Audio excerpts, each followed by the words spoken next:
দোস্ত welcome to my channel দিবাসাম blog আপোনাক আমি নতুন এটা ভিডিও লৈ স্বাগতম জনাইছো আজি হল সৰ্দাৰ বল্লভভাই পেটেলৰ জন্মদিন সেই চেগতে আমাৰ স্কুলত ৰিলিং স্কুলখন সমূহ ক্লাস 6 পৰা আমাৰ ক্লাস 10 লৈকে দেখুৱাম আমাৰ গোটেই সম্পূৰ্ণ স্কুলখন দেখাম গোটেই ভিডিওটো চাই থাকিব Everyone is lonely sometimes,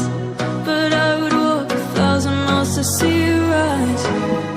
You are not alone with your family. Hold me, let's escape all this reality. You are my symphony. By your side, we have unity. আজি 31 তাৰিখে আমাৰ স্কুলৰ ৰান ফৰ ইউনিক কিহৰ কাৰণে হৈছে সেইখিনি কথা আমাৰ স্কুলৰ শাৰীৰিক শিক্ষক ভাগৱতী ছাৰে আমাক সম্পূৰ্ণখিনি তথ্য বুজাই হ'ব সেইকাৰণে আমাৰ লগত আছে ভাগৱতী ছাৰ নমস্কাৰ কোনো ছাত্ৰ ছাত্ৰীকে মই ধন্যবাদ দিলোঁ বিশেষকৈ মই আমাৰ দীপক বিশেষভাৱে ধন্যবাদ জনালোঁ আজি ৰান ফৰ ইউনিটিটো হৈছে আমাৰ বল্লভভাই সৰ্দাৰ পেটেল বল্লভভাইৰ জন্মদিন 31 অক্টোবৰ তেখেতে জন্মগ্ৰহণ কৰিছিল নৈদাত আৰু তেখেতে জন্ম লৈছিল 1775 চনত আৰু মৃত্যুবৰণ কৰিছিল 1950 চনত এতিয়া আমাৰ বিশেষ কথাটো হ'ল তেখেতৰ যিটো আমাৰ দেশৰ অৰিহণা আছিল দেশখন চলাই নিয়াত দেশখন বিভক্ত হোৱাত বিভিন্ন ষ্টেট ভাগ হৈ যোৱাত তেখেতে যি অৰিহণা দেখুৱাইছিল সেইবিলাক ভাৰতে তেখেতক আইৰণ মেন হিচাপে জনা গৈছিল আৰু আইৰণ মেন হিচাপে তেখেতে যিটো আমাৰ দেশৰ সেৱা জনাইছিল গতিকে তেখেতৰ জন্মদিনটো সেই হিচাপে আমাৰ 31 ৰান অফ ইউনিটি হিচাপে পালন কৰা হৈছে আৰু ৰান অফ ইউনিটি মিনছ চব একতা মানে সমূহ আমি তাতে কোনো জাতি ভেদ ধৰ্ম বিষয়ে একো নাথাকে সকলোৱে মিলি এক হৈ আমাৰ দেশখনক কেনেকৈ আগুৱাই যাব লাগে কেনেকৈ ষ্ট্ৰেংথ ৰাখিব লাগে কেনেকৈ এবিলিটি কৰিব লাগে সম্পূৰ্ণ ওপৰত তেখেতৰ অৰিহণাৰ ওপৰত তেখেতৰ স্মৃতি জীয়াই ৰখাৰ কাৰণে যাতে এইটো ভাৰত চৰকাৰে 2014 চনমানৰ পৰা তেখেতৰ জন্মদিনটোকে এটা আমাৰ ইউনিটি হিচাপে ৰখাৰ কাৰণে ৰান অফ ইউনিটিটো আমাৰ আৰম্ভ কৰিছে তাৰ মাজত আৰু তেখেতে এটা নেশ্যনেল কংগ্ৰেছ পাৰ্টিৰ মেইন লিডাৰ আছিল তেখেতৰ প্ৰথম আমাৰ হোম মিনিষ্টাৰ ইণ্ডিয়াৰ হোম মিনিষ্টাৰ প্ৰথম আছিল আৰু তেখেতৰ অৰিহণাৰ মানে আমাৰ দেশখন চলাই নিয়াত যথেষ্ট আছে সেয়েহে তেখেতৰ ওপৰত সন্মান ৰাখি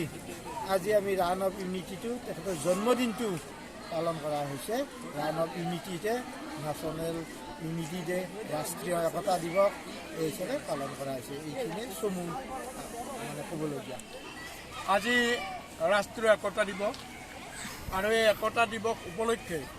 আমাৰ হাটিনাপুৰী বিদ্যা মন্দিৰ উচ্চ মাধ্যমিক বিদ্যালয়ৰ সমূহ ছাত্ৰ ছাত্ৰীবিলাকে একেলগে এক লগ হৈ একতাৰ দৌৰ এটি তেওঁলোকে আয়োজন কৰিছে দৌৰিছে আৰু ইয়াৰ দ্বাৰা তেওঁলোকে দেখুৱাইছে যে আমি সকলোৱে এটা কথা ক'বলৈ বিচাৰিছোঁ যে 4জন ল'ৰা একেলগে দৌৰিছিল এজনৰ ভৰিখন অকণমান বেয়া আছিল দৌৰাত ৰৈ যোৱাত যিবিলাকে দৌৰি গৈছিল তেওঁলোকে পুনৰ ঘূৰি আহি সেই ল'ৰাজনকো তেওঁলোকৰ লগত দৌৰাত সহায় কৰি লৈ গৈছিল এইটো এটা একতা আজি সৰ্দাৰ বল্লভভাই পেটেলৰ জন্মদিন আৰু এই জন্মদিনটোতে তেখেতক কি কৰাইছোঁ স্মৰণ কৰিছোঁ যে আমি একতা হিচাপে কাৰণ তেওঁ লৌহ মানৱ আছিল তেওঁ যি কৈছিল সেই কথাখিনি আৰু দ্বিতীয়বাৰ তেওঁ থলোৱা নাছিল তেওঁৰ যিটো কৈছিল সেইটোৱে কামনা তেওঁ কৰিছিল কাৰণ ভাৰতবৰ্ষৰ যেতিয়া ইংৰাজসকলক খেদি দিয়াৰ পিছত ৰাষ্ট্ৰখন একতাৰ বান্ধোনেৰে বান্ধিব খুজিছিল তেতিয়া কেইবাখনো ৰাজ্য বেলেগে বেলেগে থাকিব বিচাৰিছিল কিন্তু এই লৌহ মানৱ সৰ্দাৰ বল্লভভাই পেটেলে কি কৰিছিল সকলোকে একত্ৰিত কৰি একতাৰ দলেৰে বান্ধিছিল সেইকাৰণে আজি তেওঁৰ এই জন্মদিনত আমি একতাৰ দৌৰ হিচাপে বা একতা দিৱস হিচাপে পালন কৰিছোঁ হ'ব ছাৰসকলক ধন্যবাদ জনাই আমি আৰু স্কুলৰ পৰিৱেশটো দেখুৱাই আমাৰ প্ৰধান শিক্ষক ছাৰৰ পৰা কিছু জানিবলৈ বিচাৰিম আমাৰ প্ৰধান শিক্ষক ছাৰ আছে ছাৰ আজি ৰাষ্ট্ৰীয় দিৱস ভাৰতৰ স্বাধীনতা আন্দোলনৰ অগ্ৰগণী ভূমিকা লোৱা এজন মহান ব্যক্তি চৰ্দাৰ বল্লভভাই পেটেলৰ জন্মদিন। আজিৰ এই দিনটোত আজি আমি বিদ্যালয়ত ছাত্ৰ ছাত্ৰী প্ৰমুখ্যে চক্ৰ বিষয়াৰ সহযোগত আমাৰ এই বল্লভভাই পেটেলৰ জন্মদিনটো উদযাপন কৰিছোঁ। আজি কি কাৰণত আমি বল্লভভাই পেটেলৰ জন্মদিনটো উদযাপন কৰিবলগীয়া হ'ল